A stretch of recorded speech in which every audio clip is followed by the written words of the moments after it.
Unfortunately, the story doesn't end there. While the budget battle rages on in Washington, corporate titans and their lobbyists are gearing up for a different sort of fight.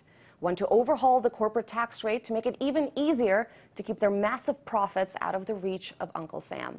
Now, joining me to discuss this disturbing trend is Nomi Prince. She's the author of this book here, It Takes a Pillage, Behind the Bailouts, Bonuses, and Backroom Deals from Washington to Wall Street. Nomi, thank you so much for being here. It's great to have you back on the program. Thank you.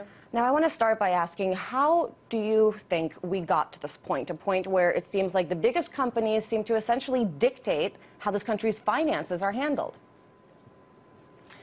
For the first part of that, the biggest companies also pay for the most lobbying to create tax law that benefits them, for the best and brightest and largest accounting staffs that help them navigate the laws that they create and really game the entire tax system in their for their benefit. So that's kind of how we get here. And what's going on now is there's this philosophical myth that has been taking Washington by storm. It's always been around, but for some reason recently it's been inflamed, that somehow if these companies that have shirked tax law, that have taken a lot of their money offshore so that profits can't even be judged, let alone taxed, are somehow, if they get a lower tax rate, going to bring it all back, create more jobs, and, I don't know, fire their accounting staffs and take back their loopholes, which is ridiculous. But it is the argument that's going on right now in Washington.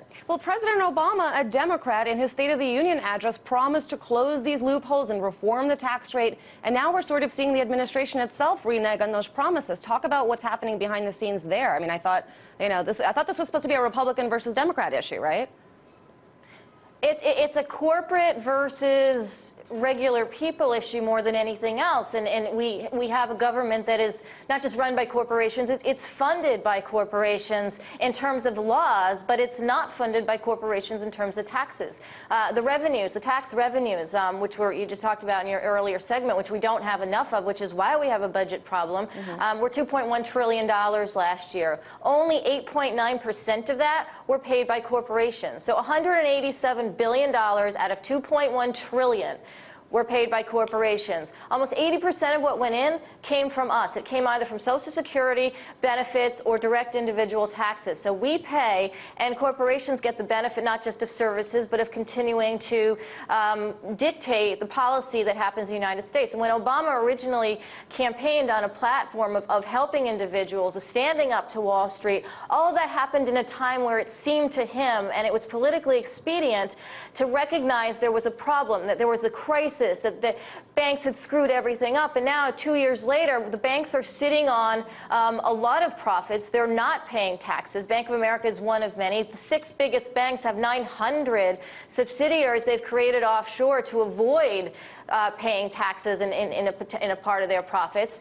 And it's not expedient anymore to somehow talk about this. It's as if none of that happens and none of the crisis happened. And we are not really, as individuals, footing the majority of the bill for everything that happens in this country. Well, and in Bank of America and ExxonMobil and GE, I mean, the list goes on. But, you know, you hear from the conservatives and from the president and lawmakers that this country has one of the highest tax rates for corporations, 35%, much higher than a lot of other nations. And that if we need to lower this tax rate, or otherwise all these businesses will just go to our rivals. How do you respond to that? I mean, that's a little playing with the numbers here.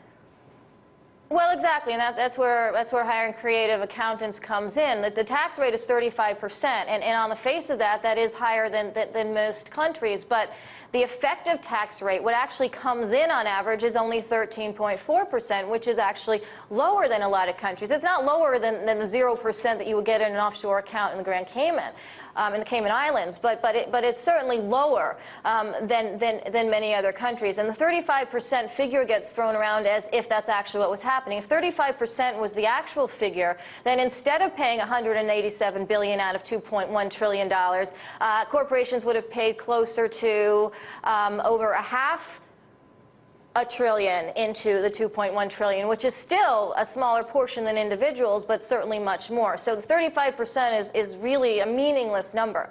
And therefore, it is equally meaningless, actually more dangerous, to discuss policy right now, which would reduce that 35% to 25%, which is what's being discussed right now in one of the Republican proposals, because that just takes us down almost, why bother collecting taxes at all from corporations? Their percentage relative to everyone else is so very low. So it's really the wrong direction, obviously, to go in.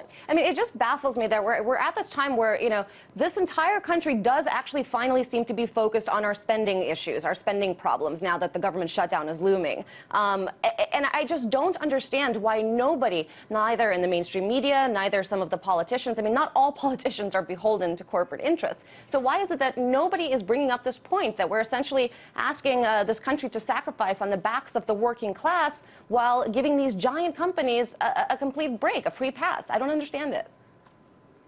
No, it's like those voices have disappeared. I mean, certainly they're not coming from the administration. They're not coming from the Republican Party, and they don't seem to be coming from the Democrat Party. And yes, there are some politicians who might see this. But somehow the dialogue has transformed from the budget being an actual revenue problem, not collecting enough taxes, not having enough money go into the government, and having such a very small percentage coming in from corporate America anyway, to begin with, into us having a spending problem. Now, our spending did increase. Our debt increased by $4 trillion in the last 2 years when the Treasury Department issued another $4 trillion worth of Treasury bonds to effectively help the banking system and the corporate system that funds itself through the banking system continue to chug along. That's why they have an extra $2 trillion of cash on hand. That's why there's an extra $1 trillion just from the banking system sitting at the Fed doing nothing, except basically being there as a cash reserve for the banks.